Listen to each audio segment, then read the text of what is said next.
All right, good morning, everyone. I'm Brian Vaccaro, the restaurant analyst here at Raymond James, and we're very excited to have the team from Chipotle join us to wrap up day 3 of our North American Equities Conference. Before diving in, just a quick comment on the format. This is going to be a fireside chat. If you have any questions, we'll do our best to work them in, but please feel free to submit them over the Open Exchange platform, which will come directly to my email. So with that out of the way, I want to welcome the Chipotle team, including CEO Brian Niccol, CFO Jack Hartung, and Global Head of IR Ashish Kohli. Gentlemen, thanks for joining us today. Thanks for having us. So we've got a lot to cover today, but maybe just to start at a higher level, it's certainly been encouraging to see comps for you return to solidly positive territory in July. It seems that the industry trends broader industry trends have gradually improved since then. And you know, the gale force winds of COVID, they've been a significant headwind for most in the industry. But several components of your business and strategy have provided a competitive tailwind and really seem to accelerate that digital flywheel. So maybe start by touching on just what some of your most critical advantages have been in your view, and maybe just highlight a few of the more significant tactical wins scored by your teams during COVID in these areas. Yeah, sure. Thanks, Brian. Yeah, look, fortunately, Chipotle, prior to COVID was, I think, investing heavily in, the food safety and well-being aspect of our business, as well as into our digital business. And, those two things combined with our commitment to food with integrity, and really the brand's purpose of cultivating a better world, I think just set us up to be able to navigate those really challenging COVID headwinds. And, obviously, the pivot we made to digital, and having that digital system in place from, the digital kitchen to the digital access points for the customer, meaning the pickup shelves, as well as delivery, and then the rewards program just became a real accelerator to give people access to Chipotle when, we weren't allowed to have our dining rooms open and people were staying at home, and no longer going to work. And then on the food safety and wellness aspect, back in January, before even really the COVID, it was January or February, I was talking to Carrie Bridges, she's our head of food safety and wellness, just asking her, hey, our practices, how does that stack up against in the event COVID shows up in the U.S. in a big way? And I was delighted to learn that, the investments we made in air filtration, the investments we had already made in hand sanitizers in front of house, back of house, the hand washing protocols, the focused prep, all the things that we were doing, paid sick leave, nobody works if they're not feeling well. So we already had a lot of the things in place. Frankly, the only two things we had to implement new was the idea of social distancing and wearing masks. So our operators were very capable of executing within this COVID environment. And, we made the enhancements that we had to make. And then fortunately, we've got great people in our restaurants and above our restaurant leadership team that took all the changing dynamics of what you were permitted to do, frankly, in every county or every municipality. And I think that's a testament to the communication of our organization. We do a great job, I think, of communicating in both directions, meaning our general managers back to, the corporate office, up through the field leadership, frankly, back to me. And so I think, our commitment to our culture, our commitment to our people, the investments behind digital, the investments in our food with integrity approach, and then obviously investments in food safety just positioned us, really well. Obviously having your dining rooms closed when we're a business that relies on people coming in the dining room to get food, we weren't sure how it was all going to play out, but luckily people quickly adopted the digital off-premise occasion. And, you guys have seen tactically what that's done for the business. That went from being call it 10, 15% of the business all the way up to 80% of the business. And now it's running in the 40 to 50% range. And if you think about absolute dollars, one thing that's amazing, Jack talks about this a lot, it went from being, call it a $500,000 business to now well over $1 million business for each of our restaurants, and in really short order. So the fact that we had the capacity to take on that size business, and then we had the technology and the capability to service that business, I think has really paid big dividends for us as we get to the other side of this. Oh, you're on mute. You're on mute, Brian. Sorry about that.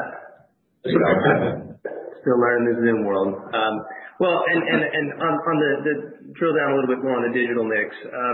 In July you said the digital sales mix, it's obviously normalizing as dining rooms have reopened, and you said it's a little under 50%, I think, in July. And curious if you'll drill down a little further on that and maybe consider markets where back to school and back to work is taking hold a bit more, traffic congestion and other metrics are sort of normalizing. Where is the digital mix trending in those markets? And also maybe a comment on off-premise versus in-store sales mix in some of those markets that are unlocking? Yeah, I think we talked about this a little bit in our last earnings call. What we continue to see is our digital business is very sticky.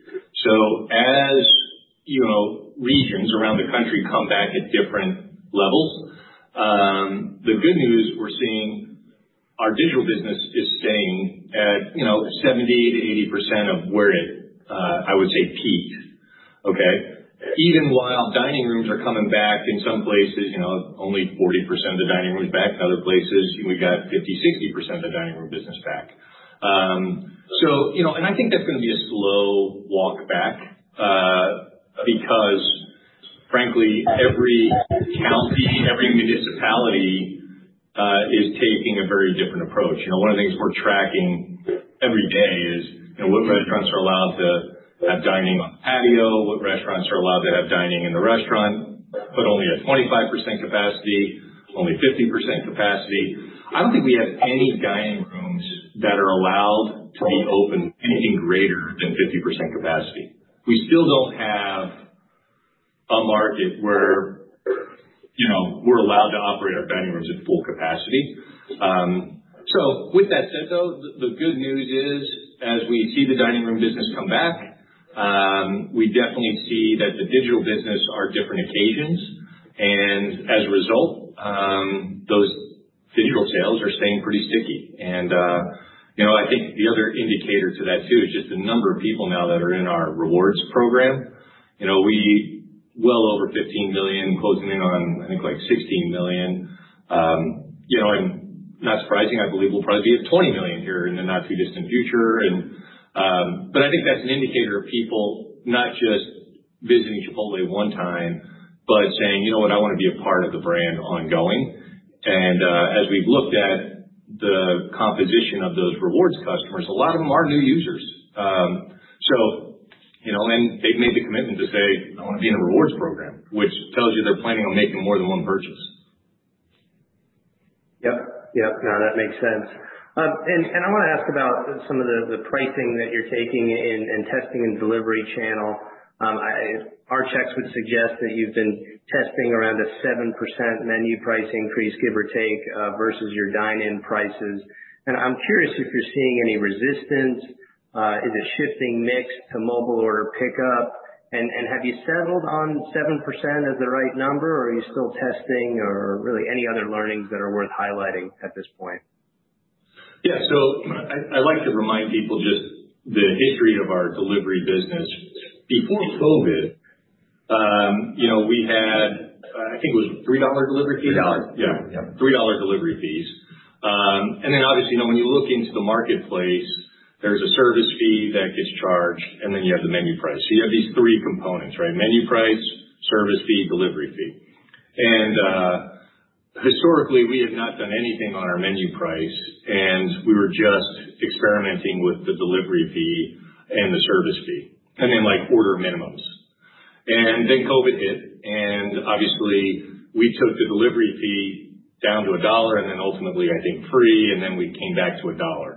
And where we are today is we are testing, keeping that delivery fee still at $1, keeping our service fee constant. And our learnings have been the elasticity is very different for each one of those things, right? So the elasticity for a delivery fee versus a service fee versus a menu price is very different. So what we've decided right now is we're going to experiment on service fees, delivery fees, and then menu prices. And what you've seen us experiment with most recently is the menu price. And that 7%, doesn't get us all the way back to where we were with our $3 delivery fee proposition. But it definitely closes the gap. And we're going to continue to experiment because you've got these three different levers that I think are going to vary based on where you are, in the country and, arguably maybe what your circumstances are. So I would say our experimentation probably will never stop in this space. And that's one of the things I love about the digital business. You just get so much real-time data to better tailor the experience, both from, price, menu offering. That's why we're going to continue to experiment. But I think your observation is pretty accurate on the 7%. Obviously, we're testing a few other things as well, but we're seeing definitely different forms of elasticity based on each of those levers. Okay, that's great. And I guess to follow up on that, just thinking about your store margin targets and how important kind of optimizing profitability within the delivery channel. Can you frame? You touched on it for a second there, but can you frame the pricing that you have taken at this point? If it's say 150 or 200 basis point delta right now versus Jack, you're 22% at 2.2, 25% at 2.5. Say it's 150 to 200 bits that we're looking to make up. That 7%, does that get you half of that, 2/3 of that? Can you help ballpark that at all? Yeah, I mean, listen, just rough numbers, ballpark idea. A 7% would probably return about 125 to 150 basis points of margin, something like that. So it helps close the gap. But to Brian's point, it doesn't close all the gap back to where we were charging, $3 delivery fee, without a menu price increase. And, one of the things about elasticity, that we're learning with the customers is when they are ordering in our app and they see that a burrito costs, $8, that already includes the 7%, they know it costs $8. And that feels better to them than when they go through the whole process. And at the end, they see the delivery fee and then they see the service charge as well. And so it feels like they'd rather see as they're ordering, what's it going to cost you. And at the end, they like the idea it's only going to be $1 and then a modest service fee. So, and that's what we're in the early stages. We're still learning what the customer response is going to be over a longer period of time. Yeah, that's great. And I guess while we're on the topic of margins, a lot of companies in the industry during COVID and outside of the industry, frankly, but have taken a deep dive look at sort of their cost structures and operations to find ways to do more with less. And many of them obviously have been impacted by a greater degree than your business. But it's curious if there are cost savings or process changes that you've identified during this period, either at the store level or G&A that you think would stick on the other side as we're just thinking about the margin outlook post-COVID. Yeah, and listen, Brian, to be clear, the extra costs of COVID are definitely higher than the savings. But there are a couple areas that we are seeing savings, and we do think that, some, maybe all of it will stick. I mean, one great example at the restaurant level is with the shift to digital, our food cost control is better. The idea of when somebody orders a burrito, the portioning is much, much, much more consistent. And each customer can order extra or light. So you still have the ability to go down like you're going down the line and say, I want a little more rice, a little more salsa. I want corn and tomatoes. So you can do all that customization. So we're not restricting what the customer is allowed to do, either in terms of portion or in terms of adding additional ingredients. But our portion sizes are much more consistent because there's not somebody, pointing at every single pan and, there's maybe the crew will see, just the way that a customer's looking at them and think, oh, I better put another scoop in. So I think we're more consistent on portioning. And the other thing that we think is happening is when somebody adds something like guacamole or extra meat, they're getting charged every time. Like if you order extra steak, for example, the only way for us to make sure you get extra steak is you push extra steak, we put extra steak on, and you're automatically charged for it. And so we're finding things like that are resulting in better controls at the food line. So, and we do think certainly because digital will be more sticky, a lot of that will stay. But we also think it's an opportunity for us to get better execution on the front line as well as people order in restaurants. From a G&A standpoint, there's a couple of things that we learned. One, travel. We don't need to travel as much. And, we certainly want to have our folks get out in the field and visit restaurants. There's no substitute for visiting a restaurant, and spending time with our team. But there are meetings that we bring people from around the country, and you might have a 2 or 3 or 4 hour meeting, but it might take you a day and a half, or it takes everybody a day and a half. We think we can have many more virtual meetings, so we think we'll have some savings in travel. And then we're also learning, we had a number of open headcount during this period, and most of them we didn't fill for obvious reasons. We filled the ones that were most critical. So we're learning about what competencies we do need to bring back and what competencies we can live without. So I think we can probably sharpen our pencil a little bit with G&A. So those are the things at the margin. Nothing dramatic, nothing like our total model, our model changes dramatically, but these are some of the benefits we expect to carry forward. That's great. Before moving on to the next topic, I think a handful of markets, just back to menu pricing, sort of core menu pricing, if you will, and a handful of markets that we took a look at, it looks like recently you may have raised in-store prices a bit, maybe around 2%, which feels like a normal price increase, and we're getting close to that time frame, I guess, where you typically raise prices, or at least start to in certain markets. So I just want to ask, have you taken a recent price increase, which is towards that kind of normal pricing you would take in a year, or maybe that was just some of the true up in the markets that we touched on that I think you mentioned on your Q2 call?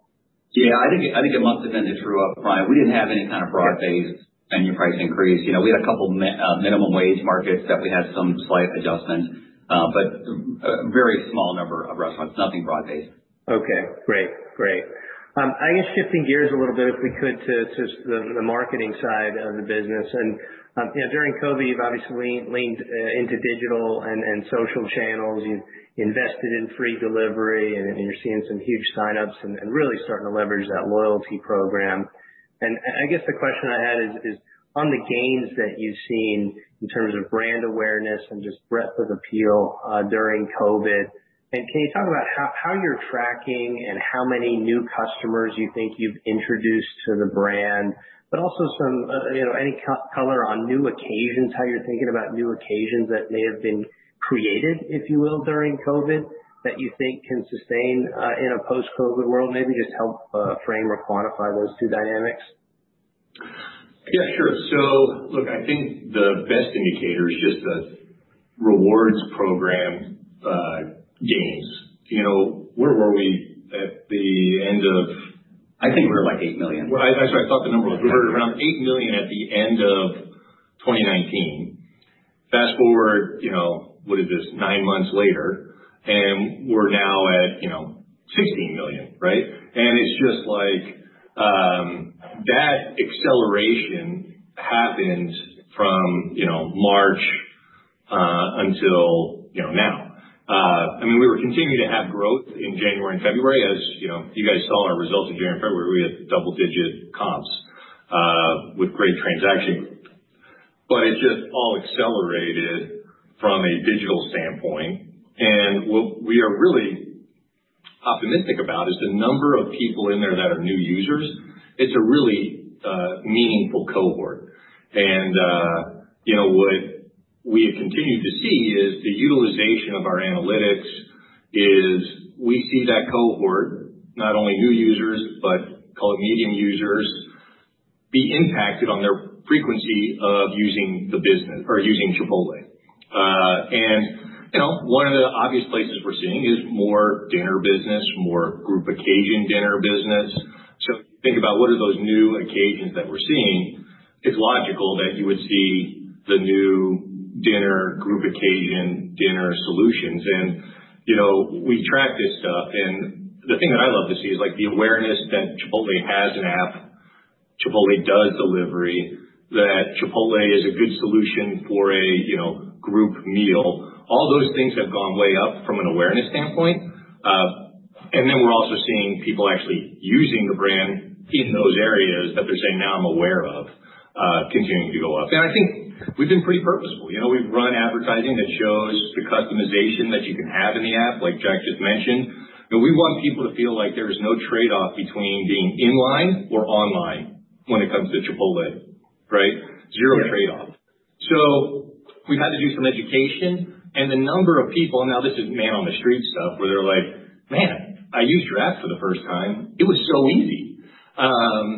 That's a great sign. And we're seeing people repeat and then repeat again. And so we're very optimistic about what we're seeing with the new users into the business. At the same token, we've done a nice job, I think, of experimenting with access.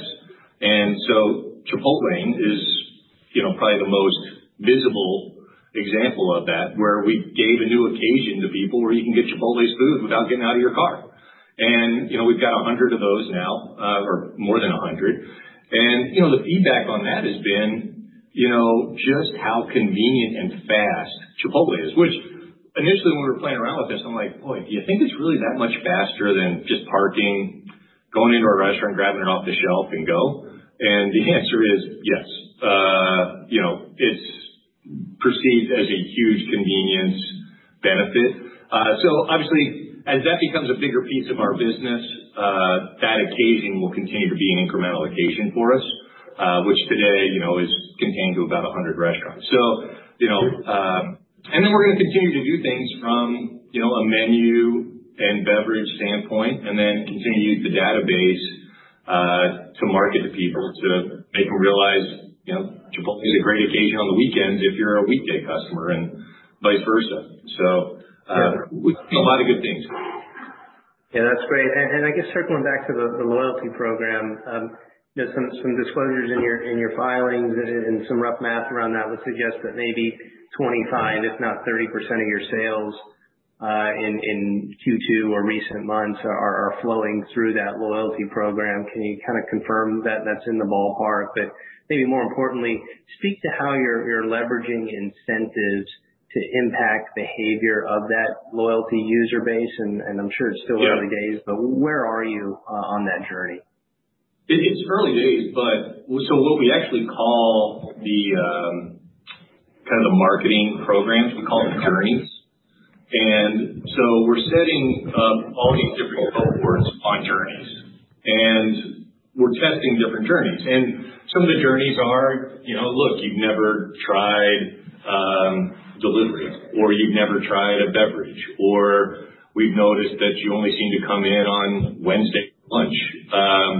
And so, we take these cohorts and then we put them on journeys where we see you've never added queso, or, there's all sorts of elements within our business, or it's like we notice that, you're only doing lifestyle bowls. There's all kinds of really interesting things going on here. And then you put all those demographics and psychographic elements around these people, and then you're able to use, in our case, we use Microsoft to help us with a lot of this stuff, like an Azure platform. So then you're able to get even deeper insight into what motivates them. And, as a result, there's a reason why we're doing social media with the partners that we're doing our programs with. There's a reason why we have the influencers that we have. So it's not just in the journey, it's also then in how we communicate and talk to people and how we show up to these various cohorts. And we're seeing all of it play out as a really positive benefit. And, it's one of those things that I think I don't even know if we're in the first inning of what that rewards database and that rewards program can do for our business. But there's a lot of runway for, I believe, growth and just making Chipotle more engaged, more valuable to our customers. And that's the other thing I'd tell you. We probably should have talked about this earlier when you said what's one of the things that you see coming out of COVID is, the brand has just become much stronger with people that are aware and use Chipotle. The trust scores are up, the understanding of our practice around food with integrity and commitment to sustainability. So I feel like the brand is just stronger on its key points of differentiation, which, I think is also a really good tailwind for this company longer term. And then you marry that with the granular understanding that we now have on our customers because of the data we're getting. It becomes really exciting, really exciting. Yeah, that's helpful. I guess to wrap up on the marketing front and advertising, you talked about this a bit in those comments, but can you give us a sense, when do you start to lean back a little more into TV and radio? I think I've seen some commercials recently on TV, but ultimately other companies are reconsidering kind of their advertising spend and what the right level of spend and the mix of digital versus traditional mediums, and just curious where your latest thinking is on that front, kind of exiting COVID hopefully into next year. Yeah, look, we're going to continue to use television the way we've been using it, which is it's really a tool for us to bring the brand to people that still haven't had the opportunity to try it and understand what we're about. And that's why I talk about really I want to be more visible and more loved. And we'll continue to use all the advertising tools to be more visible and more loved. And television's a key piece of that puzzle. And especially as, sporting events come back, programming comes back, we'll utilize it. And Chris, he does a great job. He's got a very simple approach. It's like he wants to drive culture, drive our point of difference, and then drive a purchase. And he's kind of indifferent on which media vehicle or medium he needs to use in order to do those three things. So he does a great job of blending it and figuring out point in time, right place, right message. But yeah, of course, TV is going to be a part of it. You probably saw us. I saw our ads on that Cowboys Rams game. You'll see us continue to show up in places where, at a minimum, we believe our customers are watching. Yep. That's great. Well, let's move into menu innovation a little. And I guess no conversation of menu innovation would be complete without touching base on the quesadilla test. So I know it was a digital-only product. I think you were in Cleveland and Indianapolis. Has that test been expanded? But also I wanted to ask, has making it a digital-only product proven to be the unlock operationally that you were hoping for? Yeah, look, I'm really delighted at what I've seen in our test markets because two things are happening. Look, today we already make 10 to 20 quesadillas a day in the restaurant, even though it's off menu. We don't make any in our digital business, even though it's a number one requested item for our company, frankly. Like, can I please get a quesadilla? It's kind of funny if you read because we have a section where you can put in like special requests. I think the number one request is please make me a quesadilla. Even after they've ordered a chicken burrito, it's like, next time, would you make me a quesadilla? But here's the thing that's great is our piece of equipment, so the Turbo Chef oven, cooks a quesadilla in about 30 seconds. Today, when we make a quesadilla on the front line, it's 2.5 minutes to 3 minutes. And I would argue it's good, but it's not great. And this product, if you put our cheese, our chicken, our tortilla in this Turbo Chef press, comes out hot, the product is just off the charts great. I get it all the time. A barbacoa quesadilla with some guac, sour cream, and pico de gallo. It's tough to beat. The thing I love about this is when it comes via digital, our crew gets, it's a planned purchase, right? Because you have to reserve what time you're picking it up. And it only takes 30 seconds to do one, and I think it's like 45 seconds if we put two in there at a time. And then for still the person or two that comes to the front line, we now can take that quesadilla off the front line, put it into the Turbo Chef oven, and just keep moving them down the line, and it unclogs that 2.5 minute experience. So, we picked up, I think, hopefully speed when we get people back into the dining room for the handful of people that will still want to try and order it in the restaurant.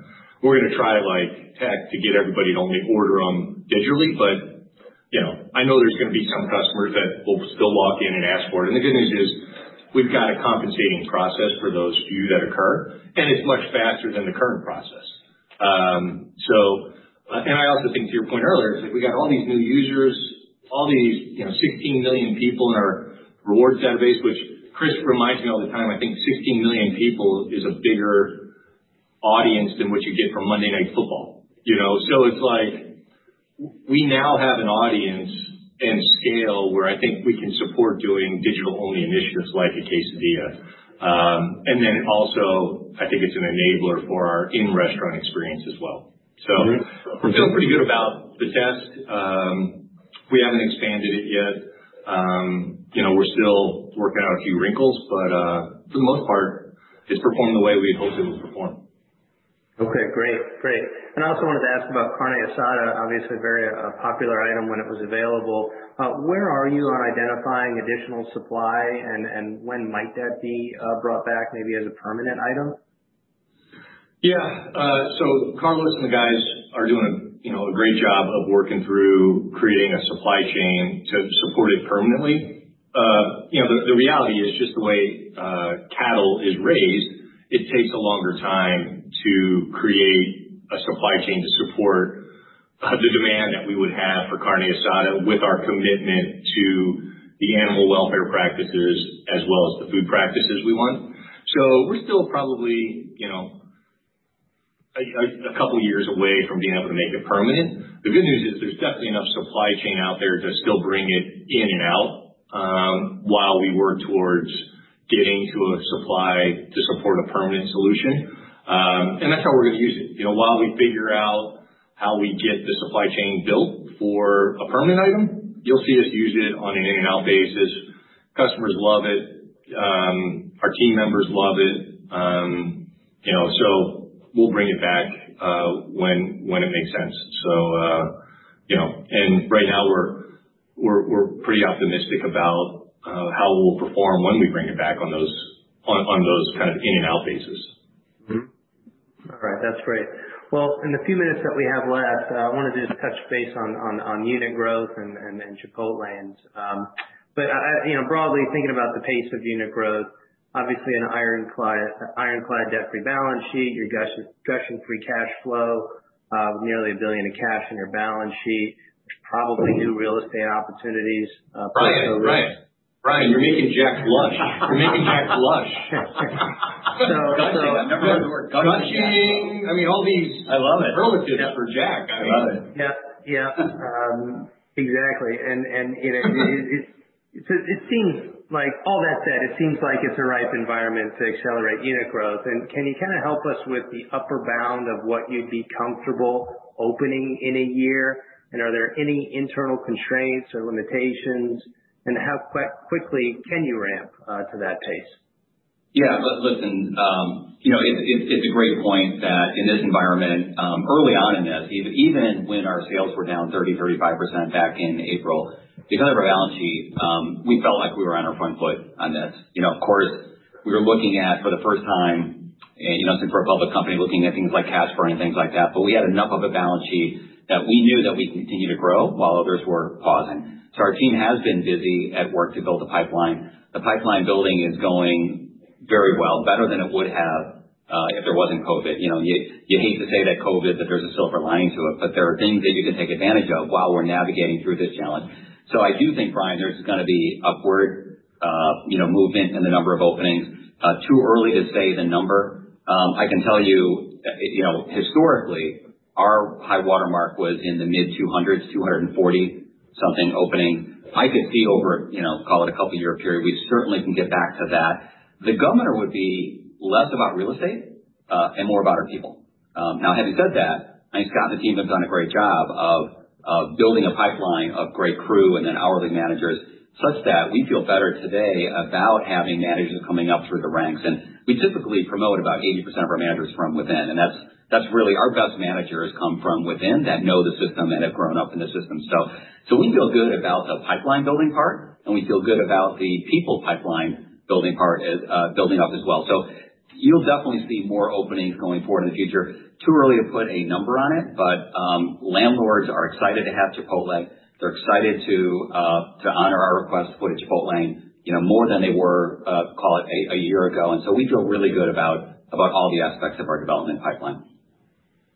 Right, that's great. And given the differences of how suburban versus urban markets have been impacted, the severity of the impact during COVID and the disruption, I guess when it comes to new units and building that pipeline, have you reprioritized the mix of urban versus suburban that you may have been considering? Perhaps in the short term, gently.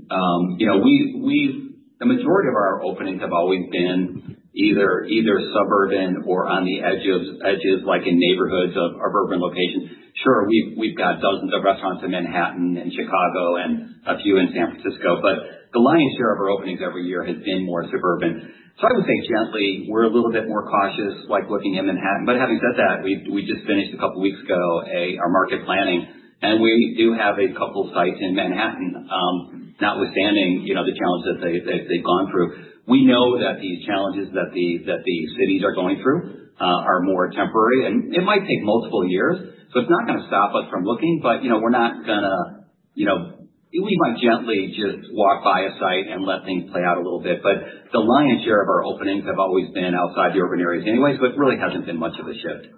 Okay, great. And last one, just on Chipotlanes.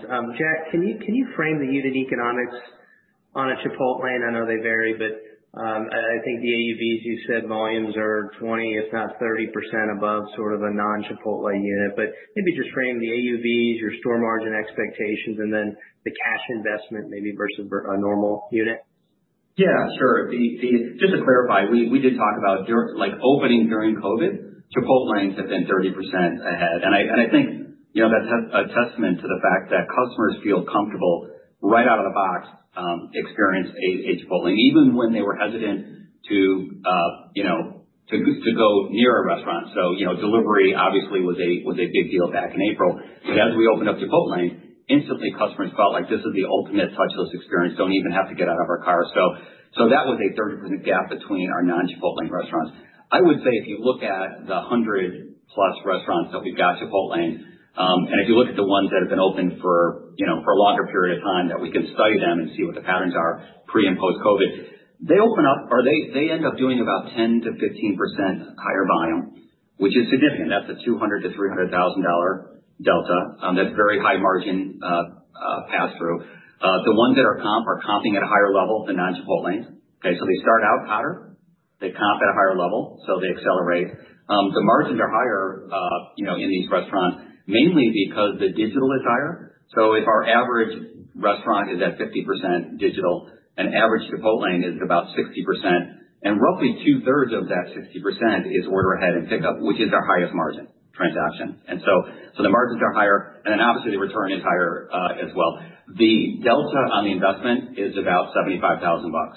Okay, so a $75,000 investment to get a couple $300,000 of extra cash flow at higher margin pass-through, I mean, it's a no-brainer, and that's why we're leaning into Chipotlane. That's why you heard us say this year we expect more than 60% of our restaurant openings will be Chipotlane. Next year, we think it's going to be more than 70%. And I think going forward, I think if anything, the natural tendency will be that number will go up, not down.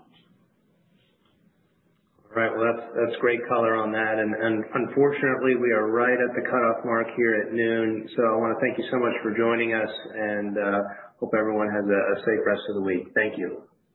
Yeah, thanks, Brian. Thank you, Brian. Thanks.